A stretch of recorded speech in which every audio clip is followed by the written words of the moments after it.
d'après la coutume que le rabbi a instauré d'étudier tous les jours 3 chapitres de Rambam. Ces jours-ci, nous étudions Hilchot Yom Tov, les lois de Yom Tov, et dans le 6e chapitre, le Rambam nous parle de l'importance de la mitzvah de réjouir V'samachta b'chagecha, qui a une obligation durant les fêtes de réjouir. Shabbat, il y a une mitzvah de l'honorer, mais pour Yom Tov particulièrement, V'samachta b'chagecha. Et le Rambam nous explique c'est quoi cette simcha. Alors dit la simcha, elle est quoi? D'assurer que les enfants, les smoachu banav chol beto korol achat karaouloy, de réjouir sa famille, sa femme, ses enfants, toute sa famille, tel qu'ils, chacun d'après ses capacités. Et il dit, par exemple, les enfants, on leur achète des bonbons, on leur achète des noix, on leur achète toutes sortes de petits délices. Pour l'épouse, il faut acheter des nouveaux vêtements, des bijoux, chacun d'après sa capacité.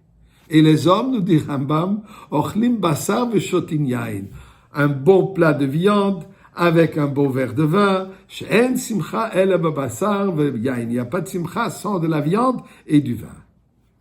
Mais le Rambam nous ajoute, et quand il va manger et boire, il est obligé de nourrir ensemble ceux qui sont appauvris.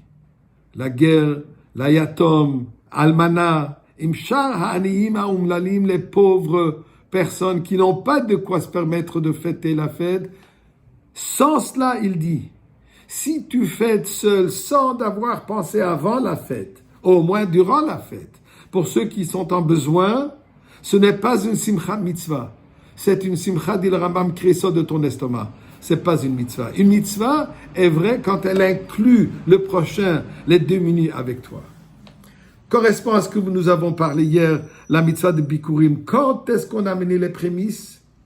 Quand chaque juif, après 14 ans qu'on est arrivé en Eretz Israël, et chaque juif a déjà reçu sa part de terre pour pouvoir cultiver sa terre, là on vient au Beth Amikdash, on dit à Kadosh Baruch Hu, je réjouis avec tout ce que tu m'as donné. Puisque pour réjouir ce que Dieu nous donne, n'est possible que quand on inclut le prochain avec soi. Ça me rappelle une anecdote.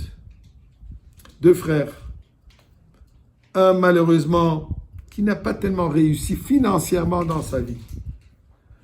Un deuxième frère, la grande réussite. Jour vient où le frère, ce qu'on va l'appeler le shlemaz, celui qui n'a pas tellement réussi, va marier sa fille. Il aurait tellement vu que son frère, cette grande vedette, soit parmi ses invités. Mais il n'a pas le temps pour venir fêter avec son frère. Il est trop occupé avec ses affaires. Le père intervient, envoie une lettre à son fils. Il lui dit, mon fils, j'ai une offre à te faire. Tu viendras en mon honneur pour fêter avec ton frère. Je te paye toutes les dépenses que tu auras pour cette fête, pour ta venue. Nous, une offre comme ça, finalement, son père lui demande. Son frère, c'est quand même son frère. Il vient, il habille sa famille dans les meilleurs vêtements. Il se prend meilleure chambre d'hôtel pour soi-même, pour ses enfants. Tout le monde est bien habillé, tout le monde ne manque de rien. Et Baruch Hashem, tout le monde est heureux. Apparemment. La veille de son départ, il vient voir son père et dit, papa, demain je quitte. Et nous avons un petit compte à régler. Il dit, il n'y a pas de problème. Viens demain matin, 10 minutes avant ton départ, on va tout régler.